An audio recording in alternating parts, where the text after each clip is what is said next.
fault. You're right. It's not my fault. It's your fault.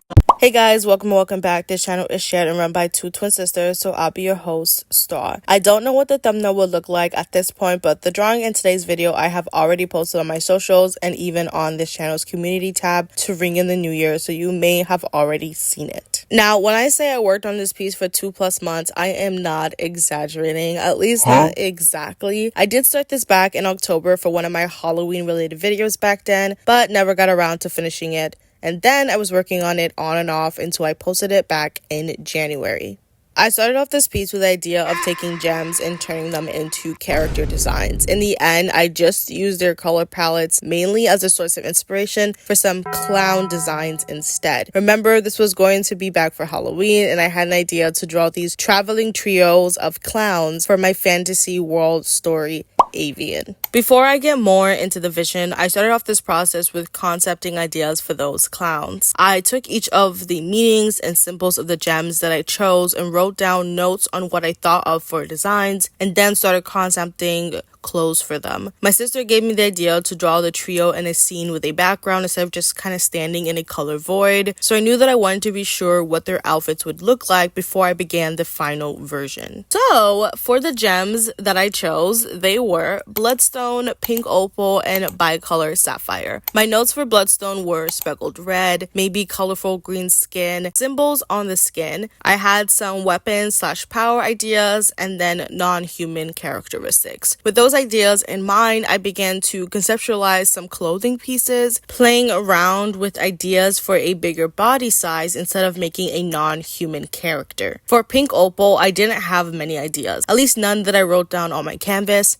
But I was thinking obviously of the pink color palette, and so then for those power ideas, I knew I also wanted it either healing base or vision base. I went through the most clothing concept for this girl, but she desperately needed it because she had the least amount of ideas. Then moving on to the Sapphire guy, he was the most interesting, and honestly some of these clothing ideas I'm not sure what the heck I was thinking, or like how in real life some of these would actually work. Thank God I fixed this up real quick and chose the first good looking idea that I had for him, and luckily it was a really good idea. Other than the clothes, other ideas that I had were scars, tattoos, heterochromia, a split clothing design, and vitiligo, but I course corrected this last part since I have far too many characters with vitiligo already. So after concepting, I began the drawing process. It was obvious since these were clowns that I was going to be drawing a circus background, so I went to Pinterest and found some inspo for that, and then some inspo for clothing pieces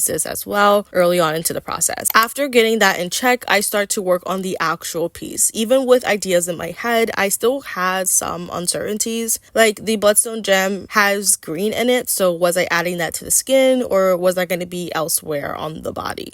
Pink Opal has a lot of pink, so how can I break up the color palette while keeping the overall vibe? For Bicolor Sapphire, will the split color in the actual gem reflect in the clothes, the skin, the eyes, or elsewhere? And then finally, I'll get into this a bit later, but the gems have to be on their bodies, so where would I put them? The first thing I did after getting the body done was the face and the hair. I started off with just drawing the things that I can target easily. I need to know who they are and how I wanted them to be, personality wise, by figuring out their expression. Because they're nameless, it helped them feel a lot more personal in my eyes. So for our pink girl, I really like the high ponytail that I had in the concept, but because while I was drawing the body, I just thought that the guy on the right having an amputated arm fit really well with this idea of his design being split or asymmetrical, and her hair was covering it, so I just changed it so he can be more visible. Then afterwards, I worked on each of their outfits with small changes being made from their original concepts. I really have come to enjoy concepting, been doing it for recent character design pieces within the last year, and it really helped ease my mind here. Like there's a lot of colors going on here, and with how much rendering and overpainting that I end up doing later, I was like, I have to decide the colors now, because if I was doing that later on near the final stages of the piece, I was gonna have a really bad time. So doing that early on was such a gift. So a job well done to pass me, because I knew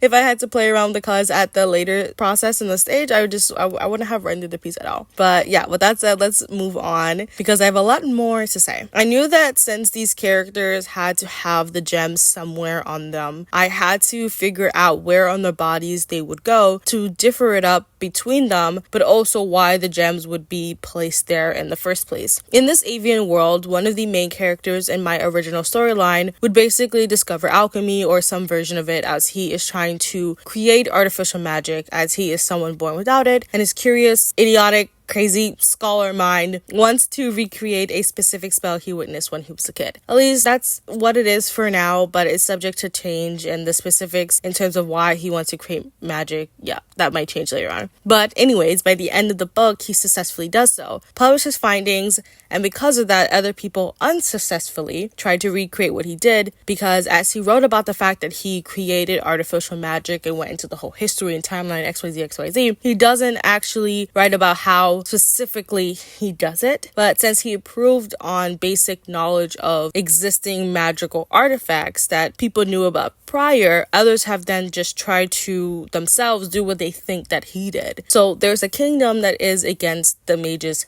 heavily. So they see this newfound knowledge as a way to fight against those they believe shouldn't be gods among men. So they start these experiments with these magical artifacts, aka the gems, and this trio are one of the groups out of many experiments. While they aren't the worst batch, they weren't successful, and so I wanted to show the results of what they went through the irritated area around where the gems are located, plus any extra characteristics that might have arisen. Like the guy on the left with all the scars or discoloration, or the girl's face and her possible blindness due to the gem being, in her fucking eye, and then the guy on the right with his arm. Also, yes, they don't have names yet, like I said earlier, so we gotta stick to just physical descriptions here. Personally, I'm not really committing to anything, as they really haven't been too fleshed out, and their storyline will take place decades after the main one, so honestly, I got fucking time to come up with something. But if anyone has any name suggestions, I am definitely open up to it. But anyways, back to the gems. Like I said, these were failed experiments to get non-magical people magic, but the sickos took it a step further and implanted these gems into the bodies of children. And while they thought it didn't go well, other than these physical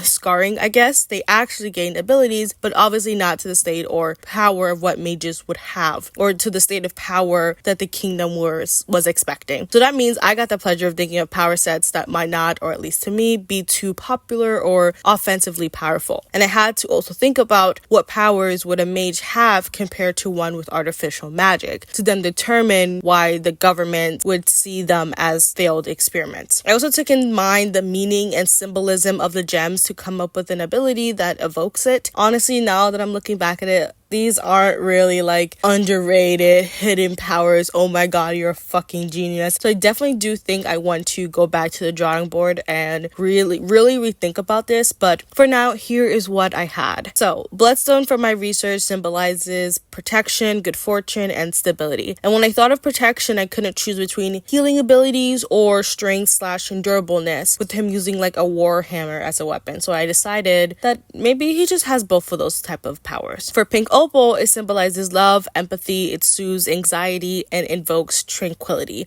So I decided the sis in the middle is gonna have vision powers. We'll start off as maybe like dream walking, like she can get into people's minds, affect their energy level internally, and then I want to evolve her maybe into having these visions, but from an unidentifiable source. So that's like the mystery going on during the story. I mean, like, because, the gem is in her eye, so that power set just kind of fits well. And then lastly, the bicolor sapphire guy, or specifically bicolor sapphire in general, symbolizes harmony, balance, dual, and unity of contrasting views, elements, forces, etc. So for the guy, figuring out the power for him was a lot harder, because I had to think of possibly either two powers that either absolutely fit really well together or are opposites to each other but could work well together. I really couldn't figure it out, so instead I went with physical transformation, like shape-shifting. He could transform between his normal physical form and then a different form. I don't know if that different form will be animalistic based or elemental, so there are still uncertainties with that. Plus, any of this is definitely subject to change. Like I said, I actually think I do want to change the power set, so I'm not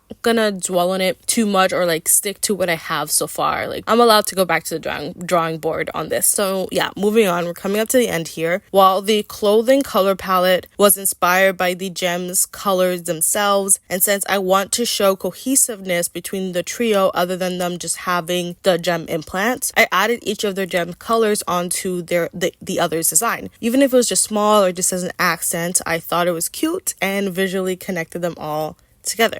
I see them as maybe orphan children that the kingdom's government picked up and did the experiments and disposed of them so they could have become a family after such a tragic childhood. What? So original. So yeah, it's a fucking found family, siblings. Hell yeah. With the pink opal girl maybe being the older sibling, ?